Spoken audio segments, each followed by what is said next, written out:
सिंध समेत सॼे मुल्क में किथे हल्की किथे तेज़ बरसात। मुल्तान, पाकपथन ऐं बावल नगर समेत पंजाब के केतिरनि शहरनि में बरसात।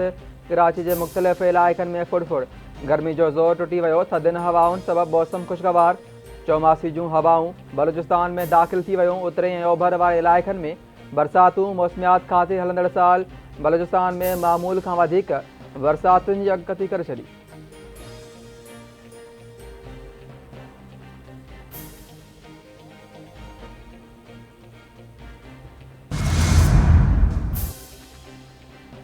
लाड़काने जे मशहूर कारोबारी शख्सियत हाजी गहणो खान जतोई खैरपुर मां ड्राइवर समेत अगवा।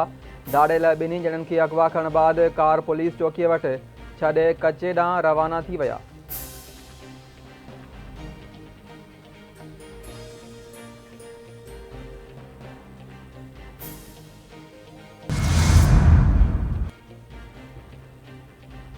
गैस ऐं पेट्रोल जी ॻोल्हा कंदड़ कंपनीज़ पाकिस्तान में $5 अरब जी सीड़पकारीअ जो ऐलान करे छॾियो। मुल्क में मक़ामी सतह ते तेल ऐं गैस जे ज़ख़ीरनि जी ॻोल्हा असांजी पहिरीं तरजीह आहे। पाकिस्तान में तेल ऐं गैस जी इम्पोर्ट ते हर साल $अरबें ख़र्च थियनि था। मक़ामी ज़ख़ीरनि जी पैदावार सां मुल्की नाणो बचंदो। तेल ऐं गैस जूं क़ीमतूं घटि थींदियूं। वज़ीर आज़म शहबाज शरीफ़ जी पेट्रोलियम ऐं गैस जे शोबे सां लाॻापियल कंपनियुनि जे वफ़द सां मुलाक़ात दौरान ॻाल्हि ॿोल्हि। लाॻापियल अख़्तियारनि खे गैस ऐं तेल जे शोबे जे समूरनि मसइलनि जो तरजीही बुनियादनि ते हल पेश करण जी हिदायत।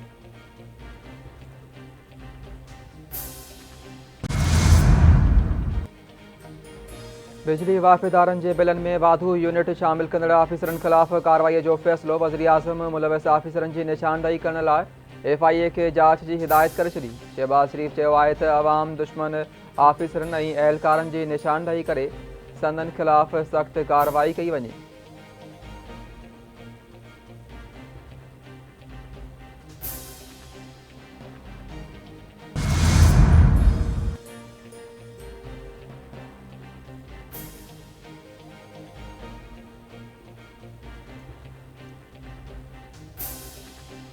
सिंध में बिजली जी वधीक लोड शेडिंग करे नाइंसाफ़ी कई पई वञे। न रुॻो सिंध हुकूमत पर पीपल्स पार्टी चेयरमैन बिलावल भुट्टो ज़रदारीअ बि लोड शेडिंग ख़िलाफ़ पार्लियामेंट में आवाज़ उथारियो आहे। थर मां 3000 मेगावाट बिजली नेशनल ग्रिड में ॾेई रहिया आहियूं। सिंध जे अवाम खे हर मुमकिन रिलीफ फ़राहम करण जी कोशिशि कई वेंदी। वॾे वज़ीर सैयद मुराद अली शाह जूं 7 में मीडिया सां ॻाल्हियूं। सिंध काबीना में तब्दीलीअ जो इम्कान रद्द। संदसि चवणु आहे त कराची ऐं हैदराबाद समेत समूरनि डिविज़नल हेडक्वार्टर्स में स्मार्ट सिटी सिस्टम लॻायो वेंदो।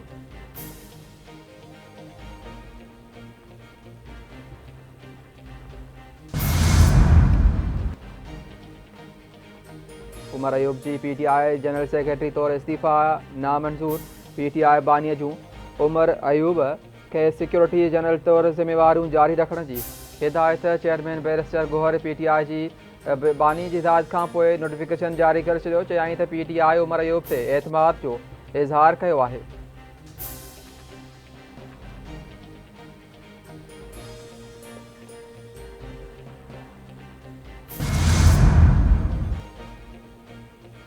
शहीद हवालदार लालिक जान निशाने हैदर जो 25हों शहादत जो ॾिहाड़ो पाक फ़ौज पारां शहीद हवालदार लालिक जान खे भेटा पेश।